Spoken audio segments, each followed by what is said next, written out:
నా పేరు బొంగు ప్రసాద్ గౌడ్. నేను బ్లూ ఇండియా పార్టీ జాతీయ అధ్యక్షుడు. ఈరోజు విజయవాడలో బీసీలకు జనగణనలో కులగణన జరపాలన్న డిమాండ్తో నేషనల్ పొలిటికల్ జస్టిస్ ఫ్రంట్ ఆధ్వర్యంలో నిర్వహిస్తున్న ధర్నా కార్యక్రమానికి రావడం జరిగింది. భారతదేశానికి స్వాతంత్రం వచ్చి ఇన్ని సంవత్సరాలు గడిచినప్పటికీ బీసీలకు కులగణన జరగలేదు.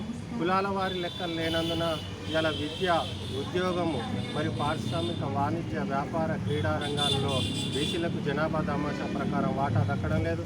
తెలంగాణ అసెంబ్లీలో 119 మంది ఎమ్మెల్యేలు ఉంటే కేవలం బీసీ 20 మంది మాత్రమే కొనసాగుతున్నారు. ఆంధ్రప్రదేశ్ రాష్ట్ర అసెంబ్లీలో 175 మంది ఎమ్మెల్యేలు ఉంటే కేవలం 34 మంది మాత్రమే బీసీలు ఇవాళ ఎమ్మెల్యేలు కొనసాగుతున్నారు. దీనికి కారణం ఏంటంటే ఇప్పుడున్నటువంటి Telugu Desam party, Congress party, BJP party, YSRCP party, ఆ తెలంగాణ రాష్ట్రంలో ఉన్న బీఆర్ఎస్ పార్టీలు ఏవి కూడా బీసీ, ఎస్సీ, ఎస్టీ మైనార్టీల చేత స్థాపింపబడని కారణంగా ఇవాళ ఎస్సీ, ఎస్టీలకి రాజ్యాంగంలో పొలిటికల్ రిజర్వేషన్ ఉన్న కారణంగా బీసీలకు ఇలా జనాభా దామాషా ప్రకారం ప్రాతినిధ్యం దక్కడం లేదు. కాబట్టి కులగణన జరిపి కులాల వారి జనాభా దామాషా పద్ధతి ప్రకారము అధికారంలోనూ అన్ని రంగాల్లోనూ వాటా కల్పించాలన్న ప్రధాన డిమాండ్తో ఇవాళ ఇక్కడ ధర్నా చేయడం జరుగుతుంది. ఈ రాష్ట్రం నుంచి తెలుగుదేశం పార్టీ నుంచి ముఖ్యమంత్రి చంద్రబాబు నాయుడు గారు కొనసాగుతున్నారు.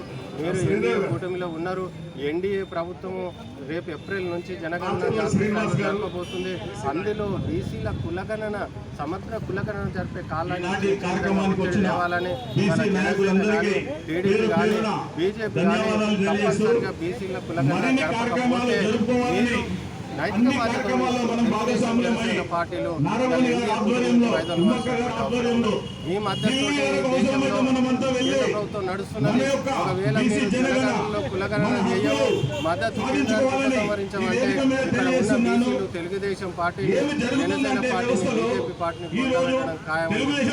జనాభాలో సగానికి పైగా ఉన్న బీసీలకు రాజ్యాంగం నుంచి 70 ఏళ్ళు గడిచిన మా హక్కులు, మా వాటా మాకు దక్కనప్పుడు మేమే రాజకీయ పార్టీలు ముందుకొచ్చి జరగబోయే ఎన్నికల్లో రాజ్యాధికారం సాధించుకొని అన్ని సమస్యలను పరిష్కరించే దిశగా పార్టీ తెలంగాణ, ఆంధ్రప్రదేశ్, మహారాష్ట్ర, కర్ణాటక రాష్ట్రాల్లో తన కార్యకలాపాలను కొనసాగిస్తుందని ముందు స్థాయిలో విస్తరించి ఓసీల పార్టీలు మాత్రమే కాదు, బీసీ, ఎస్సీ, ఎస్టీ మైనార్టీలను కూడా రాజకీయాలు చేయగలం, రాజకీయ పార్టీ స్థాపించగలం, రాజ్యాధికారాన్ని సాధించగలమని మా ఓట్ల సత్తామని ఇకనైనా మీరు మేల్కొనకపోతే మీ పార్టీలు, మీ ప్రభుత్వాలు కూలడం ఖాయమని ఈ సందర్భంగా చర్చించడం జరుగుతుంది.